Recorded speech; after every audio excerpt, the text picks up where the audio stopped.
Hello, beautiful people. If you are coming across my channel for the first time, my name is Constance, and here I give balanced reactions. As you watch this video, give me a like and subscribe to my channel. A few days ago, we saw Clarice coming out and requesting for donation from the public so that she can be able to continue with her cooking content. As we know, cooking videos, or rather cooking content, is quite expensive.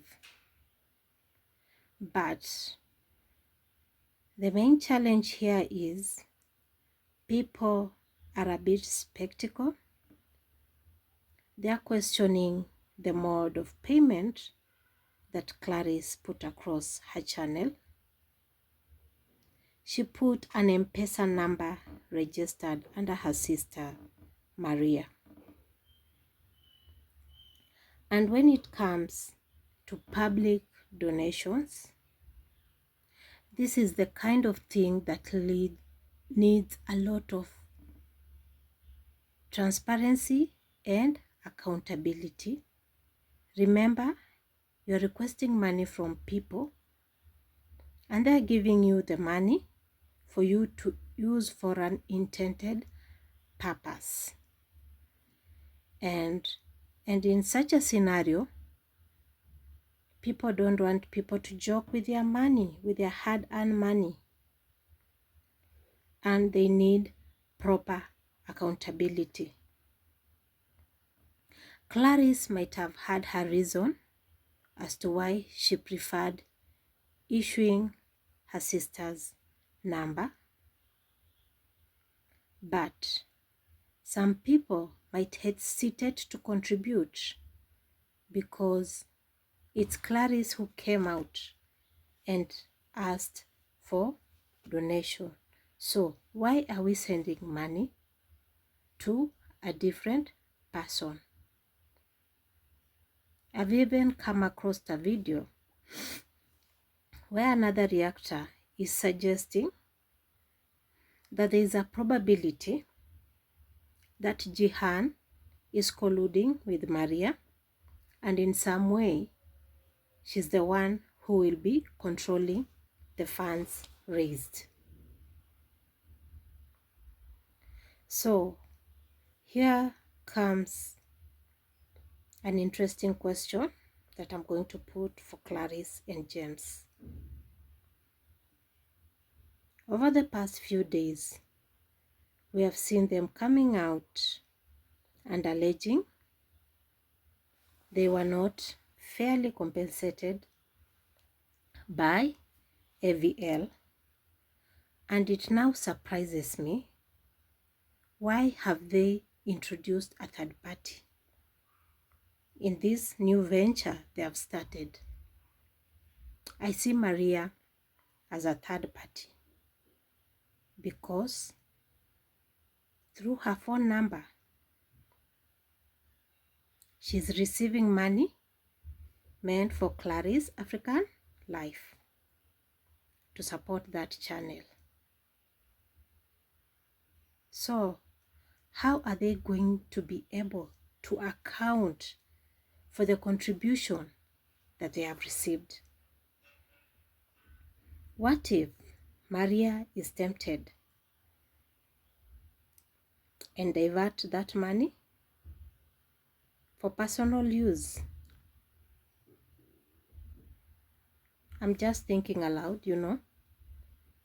What if she says this certain person who has sent this amount of money was supposed to send to me? How can they prove that is not the truth? I know here in Kenya, GoFundMe is not supported, and it might take some time for them to be able to have a GoFundMe page, because they'll need someone in a country where GoFundMe is supported. And it's not just, they cannot just pick anyone. It must be someone that they trust, someone whom they are sure will collect the money on their behalf, and this person, will hand over the money without any drama. But here in Kenya, there are other options which they can look into, like M-Changa, which is more transparent than using a personal M-Pesa number. With M-Changa, there's more transparency than a personal number, because you can clearly see how much money has been contributed. Even pulling out the records is much easier comparing to the one from M-Pesa number. And remember, we are contributing money to help them to grow their channel. If you are using a personal number, how are you going to be able to differentiate between your personal finances and the one meant for your business? You see, it's quite challenging, and these are food for thought for James and Clarice. They should consider the M-Changa way as they think probably of GoFundMe, which gives more credibility than a personal phone number. On the other hand, I'll advise them, before they start making collaborations with anyone,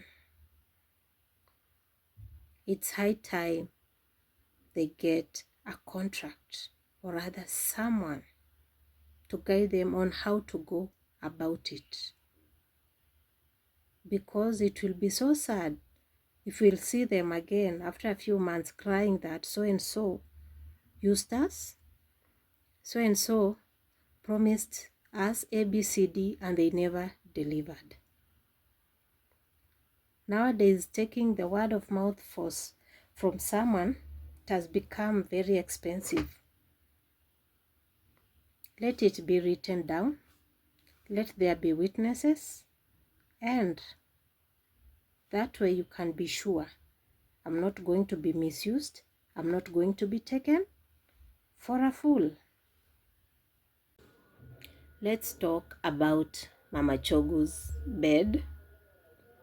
I've come across a reaction from Coco Mama, and she says that that bed looks like a dormitory bed, the one that students use at school. But it's like we are forgetting the bigger picture. The main agenda of the GoFundMe is to purchase a piece of land for Mama Chogu and to build for her a 3-bedroom house. That is the main agenda. So, if the money is diverted and they start buying luxury items, what will happen? The project will stall and the money will not be used for what it was intended. And I believe that bed is an improvement from whatever Mama Chogu's was using. And I think we should learn to give credit where it's due. Because at the moment, Lynette K, after the AVL channel, has managed to raise half of the intended money, which is $50,000.